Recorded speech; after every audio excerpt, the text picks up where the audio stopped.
ቱ ቱ ከአንድ ራስ ሁለት ምላስ ማለት እንደ ቡዜ ነው። ትናንትና አብርሽ ታሞ ሄርሜላ ናት ሩታ ናት ማን ነው መድኃኒት ያበላው መድኃኒት ያጠጣው ሲባል ማንንም ሰው አላቅም ምን እንዳደረገ ሁለታቸውን ጠይቅ ተብሎ እንግዲህ አብርሽ ሄርሜላንም ሩታንም ሲያፋጥጥ ከርሟል ማለት ነው። ከጎኑ ነበረች። እውነታ ይውጣል ሀቅ ይውጣል ታመ ነበረ እውነታውን አውቃለሁ ከእውነት ጎን ነኝ ስትል ነበር። ዛሬ ላይ ደግሞ ሄርሜላ ወስና ሁሉን ነገር ለመተው ከአብርሽ ለመራቅ ከአብርሽ ለመለየት ሰላሙን ልስጠው በቃ እኔም ሰላሜን ላግኝ ራሴን ላስከብር ወስና ስትመጣ ድጋሚ ደግሞ እንዳይቆርጥላት እንዳይበቃት ወይም ደግሞ ከአብርሽ ወንድሟ ብቻውን እንዳይሆን ሄርሜላን እንግዲህ እየጀነጀነቻት ነው የምትገኘው።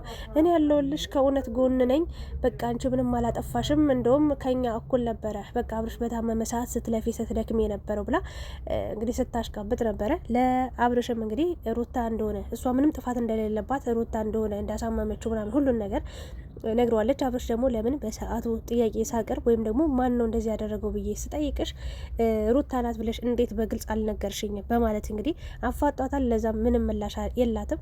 እንግዲህ ወንድሟ እንዳይጎዳ ነው የምትፈልገው። በነገራችን ላይ ሴት ልጅ እዛ ጋር ብታለቅስ ብትጎዳ ብትወጣ ብትወርድ ለምን አትፈለጥም? ምን አገባት? እና ቡዜ እኔ ትልቅ ሰው ትመስለኛለች፣ ግን አሁን ላይ እንደው አይኔ እሷ ላይ እንደው ሊነቀል አልቻለም። በጣም ከምነግራችሁ በላይ ራስ ወዳድ ነች። በቃ ለወንድሜ ነው የምትለው። ና እኔ እንጃ ይገርማል። አንቺ ህይወት ላይ እንዲሆን የማትፈልጊውን ነገር ሄርሜላ ቆርጣለች አይደል? እንደማይሆናት ታውቂያለሽ። ይሄ ልጅ እንኳን ለትዳር ለአዳር የማይሆን ልጅ እንደሆነ እኮ አየነው እኮ አይደል እንዴ? በቃ ብቻውን ይሁን እስኪ ይህን ያህል አትለምኑት። በቃ ክብራችሁን አትጣሉ። ሩታን ብለሻታላ ወንድ ልጅ አትለምኝ። ወንድ ልጅ አንዴ ከተወሽ ተወሽ ነው በቃ። አንዴ እንደዚህ ካለሽ እንደዚህ ነው። ለምን አይቆርጥልሽም? ለምን አይወጣልሽም? ለምን አይበቃሽም? እያልሽ ሩታን ቁም ስትቃያን ስታሳያት ነበር አይደል እንዴ? ታዲያ ሄርሜላን ለምንድን ነው ለአንቺ ብዙ ፍቅር እየሰጠሽ እንደሆነ እያየው አይደለም? በተቃራኒው አንቺ እየተጎዳሽ ነው ያለሽው። አንቺ ጥሩ ያልሆነ ነገር እየሰማሽ ነው ያለሽው። ስለዚህ በቃ በውሳኔሽ እስማማለሁ በቃ እንደዚህ ምናምን ብላ ለምን እንዲቆርጥላት አታረግም? ለምንድን ነው ድጋሚ ደግሞ ከአብርሽ ጋር ሌላ ሀሳብ እንድታስብ ይሄ ነገር በቃ በዚህ ስሜት መኖር ራሱ በሽታ እኮ ነው። እግዚአብሔርን ወይ ውደዳችሁ ይጠላችሁ ለማታውቁት ሰው መጨነቅ። እናቴን ነው ብላችሁ አብርሽ ተጠየቀ። በቃ አለ ውሳኔሽ ምንድን ነው ንገሪኝ አላት። ነገረችው። እኔ በውሳኔ ጸንቻለሁ በቃ ትናንት የተናገርኩት ነገር በሙሉ አደርገዋለሁ አለች ማለት ነው። ማለቴ ከአንተ ጋር መቀጠል አልፈልግም፣ ምክንያቱም አንተን በጣም እያሳመምኩ ነው፣ በጣም ጥሩ ያልሆነ ስሜት ውስጥ እንድታልፍ እያደረግኩ ነው። ስለዚህ ለአንተ ጠቃሚ ሰው ነኝ ብዬ ስለማላምን በቃ እንለያይ ወይም ደግሞ ተወኝ እኔ ልሄድ ስትለው አያችሁ ውሳኔዋ ይሄ ነው። እኔ አትሂጂ አልልሽም ሂጂም አልልሽም በቃ እኔ ላንቺ ጥሩ ስሜት አለኝ ምናምን አንጀት ለመብላት ማለት ነው። ግን ይሄ ልጅ ለምንድን ነው የምትሄጂው? ሄርሜላ እኔ ወድሻለሁ እኮ እኔ ያፈቅርሻለሁ ለአንቺ ትልቅ ቦታ አለኝ ብሎ ነው መናገር የነበረበት? ወይንስ ደግሞ ብትሄጂም ሂጂ ባትሄጂም በቃ የሆነ እንደፈለግሽ ወሬው ራሱ ንቀቱ ጥጋው ወደ እንዴት ነው የሚያደርገው ይሄ ልጅ ግን አረ ፈጣሪ ተው ግን አብርሽ ቀስ በል ተረጋጋ። የሆነ ሹሩባ በተሰራ ምናምን ብረት ባነሳ ምናምን አይደለም። በእውነት እንዲህ በወፈረ ባባበጠ አይደለም። እናቴ ትሙት እኔ ጂም የሚሰሩ ሰዎች በጣም ስርዓት ያላቸው ለሴት ልጅ ክብር ያላቸው የሴት ልጅ ዋጋ ያወቁ እግዚአብሔር ፈጣሪያቸውን የፈጠራቸውን አምላክ የሚፈሩ እንደሆኑ ነው የማውቀው። አንተ ደግሞ በተቃራኒው እንዴ አትለወጥም እንዴ አትሻሻልም እንዴ? ካለፈው ወር ካለፈው ሳምንት ካለፈው ቀናት የሆነ ለውጥ አታሳይም እንዴ? የምሬን ነው። አእምሮን ብቻ የሆነ ይሄ ደረትን ጡንቻን ብቻ አይደለም ለውጥ ለማሳየት መሞከር ያለበት። እግዚአብሔርን እስኪ አእምሮህን እነዚህ ልጆች በምን አይነት መንገድ ነው የጎዳዋቸው? ያሳለፍኩት ህይወት ምን ይመስላል? አሁን ያለሁበት ምን አይነት ነው? ለወደፊት የምሄድበት ህይወት ምን አይነት ነው? ማለት ምንድነው ማስተካከል ያለብኝ ብለ የእውነት በጣም በመልካም ነገር ለመታነጽ በመልካም ንግግር በመልካም ተግባር ለመታወቅ እንጂ ለምንድን ነው ማንነትህን በመቀየር ሹርባ በመሰራት ደረትህን በማባበጥ ከተለያዩ ሴቶች ጋር ፎቶ በመነሳት ከተለያዩ ሴቶች ጋር በመማገጥ? ይሄ ህይወት አይደለም። እግዚአብሔር ነገ አንተ ትሞታለህ፣ ትጠራለህ ወደዛኛው። እና ከአብርሽ በላይ የገረመች ቡዜ ናት። ዳኒ ደግሞ ማለት በጣም አቃጣይ ናችሁ። እኔ ነግራችኋለሁ። ለሄርሜላ ብታስብ ኑሮ የመጀመሪያ ጊዜ ነበረ ታውቃለች ብያችኋለሁ። እኛ አብርሽን ከምናውቀው በላይ ወንድሜ ነው ብላለች። በቅርበት አውቀዋለሁ፣ ስለሱ ሁሉንም ነገር አውቃለሁ ብላለች አይደል እንዴ? ሶ እኛ አውቀን ጠርጥረን ይሄ ልጅ አይሆናትም በቃ ሊጎዳት ነው ከህይወቱ ታስወጣው በቃ በህይወቷ ታስወጣው ይሄ ልጅ አብረዋ ትቀጥል ብለን ስንናገር ቡዜ እቅፍ ድግፍ አድርጋ ነው የተቀበለቻት። ያው የመጀመሪያማ አዲስ ሆኖባት ማለት ነው። ነገር እርግጠኛ ላይ 3-4 ሴት ከዚህ በኋላ ፈትቶ አስቀይሞ አስከፍቶ አስለቅሶ ልኮ ድጋሚ ሌላ ሴት ቢመጡ እርግጠኛው የምነግራችሁ ነገር እግዚአብሔርን ነው የምላችሁ፣ የወንድሜ ውሳኔ ነው፣ ወንድሜ የተመቸውን ነገር ያደርግ እቀበላለሁ ነው የምትለው። እች ታዲያ ዝሙተኛ ናት በእውነት። እንደው ስለ ሀቅ እንደሆነና የእውነት መጽሐፍ ቅዱስን አውቃለሁ እግዚአብሔርን አውቃለሁ ስለ እግዚአብሔር ቃል አውቃለሁ ብለሽ በደንብ የምትናገሪ በድፍረት የምታወሪ ልጅ ነሽ አይደል እንዴ? ታዲያ ይሄን ነገር እንዴት ሴት ልጅ ላይ ይሄ ሁሉ ነገር ሲሆን በዚህ ሁሉ መንገድ ስታልፉ ሲያልፉና ሩታ እንዴት ነው ምንም ያልመሰለሽ? በቃ በዚህ መንገድ አንቺ አብርሽ ደስተኛ ሆኖ ምንም የጎደለበት ያጣው ነገር የለም። ሴቶቹ ግን ክብራቸውን አጡ፣ ስማቸው ጠፋ፣ ስንት ነገር አለ። የእውነት በጣም በቃ አስቀያሚ ህይወት እያሳለፉ እንዴት ነው እኔ አስችሎሽ በዚህ ልክ በቃ ለወንድምሽ የምታደዩ ለሴቶች በዚህ ልክ ጨካኝ የሆንሽበት ምክንያት አልገባኝም። እና ትናንት ሌላ ዛሬ ሌላ፣ ሁለት ምላስ በአንድ ራስ ነው ያለሽ፣ አንድ ጭንቅላት አንድ ሰው ነሽ፣ ግን ሁለት ምላስ ነው ያለሽ። አንዴ ለሩታ አንዴ ፈጣሪ ወይ ኧረ ተይ፣ ነገ ትጠይቂበታለሽ። በእውነት እኔ ተይ ነው የምልሽ። እኔ ቡዜናውን ከሁላቸውም የበለጠ የእግዚአብሔርን ቃል የምታውቅ እግዚአብሔርን የምትፈራ በጣም መንፈሳዊ ልጅ ናት ብዬ አምናለሁ፣ እንደኔ በራሷ ሃይማኖት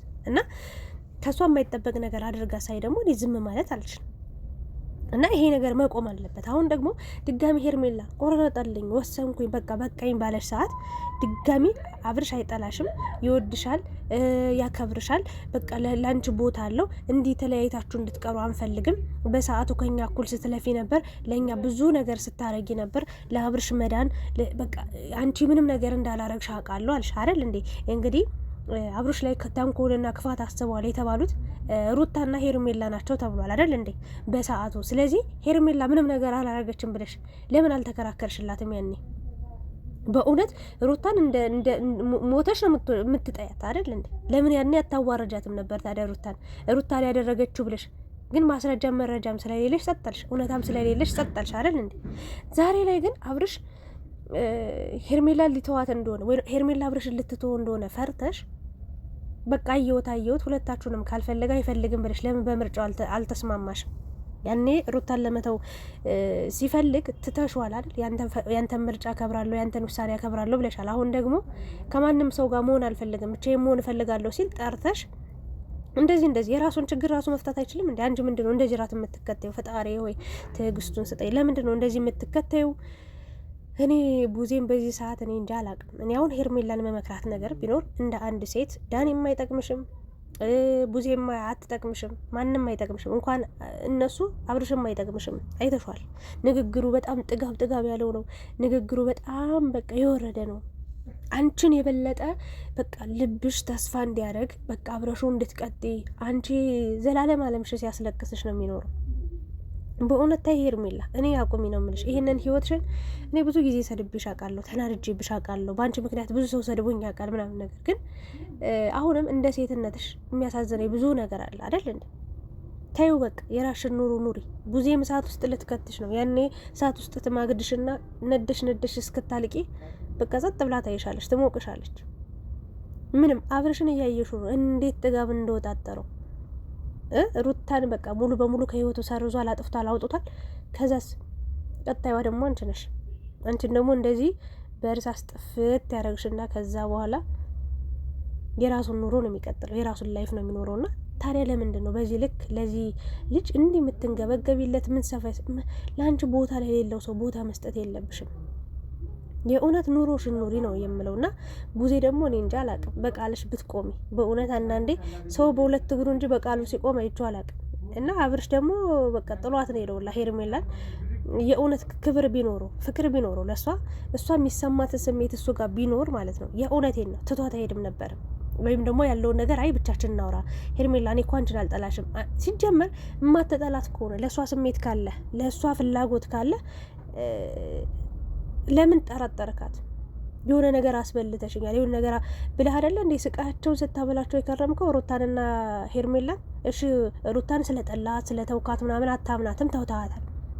እሺ ለሄርሜላ ነው አይደለ ክብር ያለህ ፍቅር ያለህ ቦታ ያለህ አይደል? ስለዚህ ለምንድን ነው አምናሃት አንቺ እንደማታረጊው አውቃለሁ ሩታን ያደረገችው ብለህ እንዴት ከሷ ጎን አልቆምክም? እንዴት ሩታና ሁለቱን አነጻጽራ አንቺ ወይ አንቺ ነሽ ያደረግሽው ተናገሪ ብለ ሁለታቸውን ስታፋጥጥ ቆያ። እውነት አጣህ፣ ዝም አልክ። እውነታው ያለው አንተ ጋር ስለሆነ ማንም ጋር አይደለም። እና የሩታ ጉዳይ ተውት፣ አያሳስብም። ላይፏን እስከ ጥግ ድረስ ቅጭት አድርጋ በልታለች። እግዚአብሔር የተመሰገነው።